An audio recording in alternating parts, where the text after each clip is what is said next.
नमस्कार, तुम्ही बघत आहात प्रखर न्यूज। आताच्या या घडीतली सर्वात मोठी बातमी आहे सटाणा शहरातून एक मोठी बातमी समोर आली आहे। सटाणा शहरात एकीकडे पाण्याची टंचाई जाणवत असताना दुसरीकडे हजारो लिटर पाणी अक्षरशः वाया जात असल्याचा धक्कादायक प्रकार समोर आलाय। सटाणा शहरातील जिजामाता उद्यान परिसरातील आणि पिंपळेश्वर येथल्या महादेव मंदिराच्या पाठीमागील जलकुंभ पूर्ण भरल्यानंतर ओव्हरफ्लो होत होता आणि हे पाणी थेट जमिनीवर पडून वाया जात होते।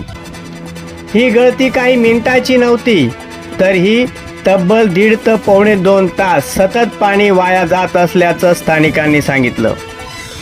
आश्चर्याची बाब म्हणजे जलकुंभ ओव्हरफ्लो होऊनही संबंधित विभाग आणि प्रशासन याकडे पूर्णपणे दुर्लक्ष करत असल्याचं चित्र पाहायला मिळालं।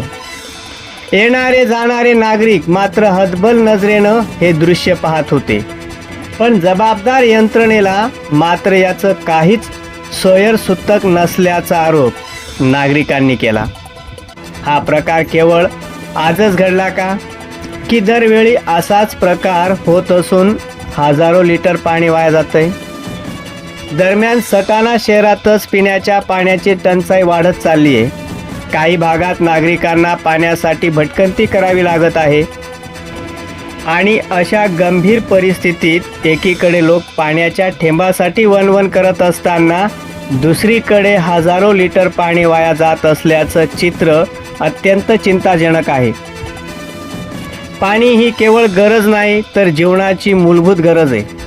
भविष्यातील मोठ्या संकटांपैकी एक म्हणून पाणी टंचाईकडे पाहिलं जातं।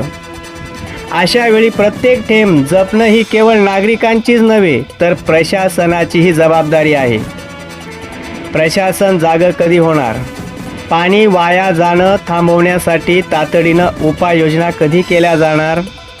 आता तरी प्रशासनानं ह्या प्रकाराकडे गांभीर्यानं लक्ष द्यावं आणि जनतेचा आक्रोश उसळण्याआधी ठोस कारवाई करावी।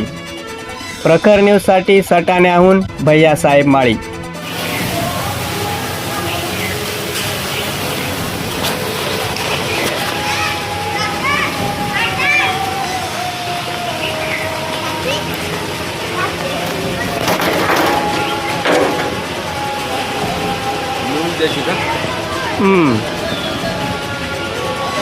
त्याला पाणी भेटेल.